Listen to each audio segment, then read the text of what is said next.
SL Easy channel එකට ඔයාලව ආදරයෙන් පිළිගන්නවා. අදත් මම අලුත් වීඩියෝ එකක් කරන් ආවා ජැකට් එක කොටස් සහ වයරින් එක කොහොමද කරන්න කියලා. වීඩියෝ එකට යන්න කලින් දෙයක් ඔයාලෙන් ඉල්ලනවා. මගේ channel එක subscribe කරලා තියාගන්න. ඒ වගේම bell icon එක තෝල් කරලා තියාගන්න. අලුත් වීඩියෝ එකක් දාපු ගමන් එතකොට ඔයාලට බලා ගන්න පුළුවන්.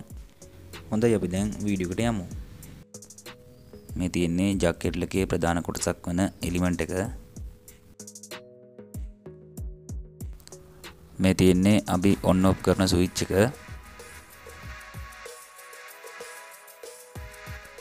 මේ තියෙන්නේ power indicate කරන lamp එක.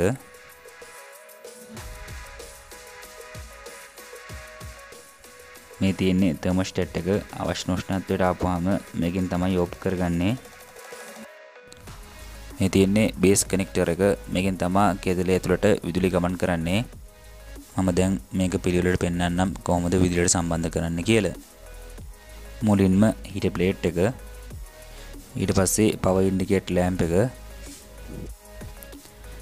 ඊට පස්සේ power on off switch එක ඉන්නේ.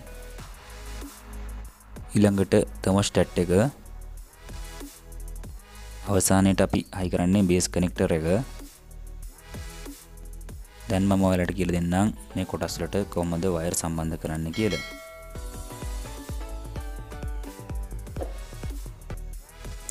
මම හිතනවා මේකේ මේ ඉතාලිය වලට පේනවා කියලා.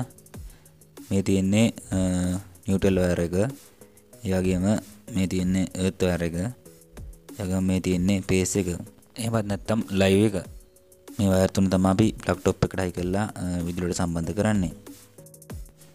ඊට පස්සේ මේ බේස් එකට කරන්ට් ගෙනවා. ඒ බේස් එක කොඩින් අපි ජැකට් එක තියෙනවා. ජැකට් එකට සම්බන්ධ වෙන්නේ මේ thermostat කොටස. මේ නිල් පාට ඉතාලියෙන් ඇඳලා තියෙන විදිහට වයර් එකක් කරනවා heat plate එකට. ඒ වගේම තමයි thermostat එකෙන් ඉඳන් මේ on off light එකට light වයර් එකක් කරනවා. ඊට පස්සේ thermostat එකෙන් ඉඳන් on off switch එකට මේ විදිහට කරන්ට් ගෙනවා. ඊට switch එක අපි on කරපුවාම switch එකේ ඉඳන් යනවා කරන්ට් එක heat plate එකට. ඊට පස්සේ එතෙන් ඉඳන් line එක කරනවා bulb එකේ අනිත් අග්‍රයට. මෙන්න මේ විදිහට තමයි heat plate එකේ වයරින් එක අපි කරගන්නේ. ඔයාලත් මගේ මේ වීඩියෝ එක කැමති නම් like කරන්න, comment කරන්න, share කරන්න, ඒ වගේම මගේ channel එක subscribe කරන්නත් අමතක කරන්න එපා.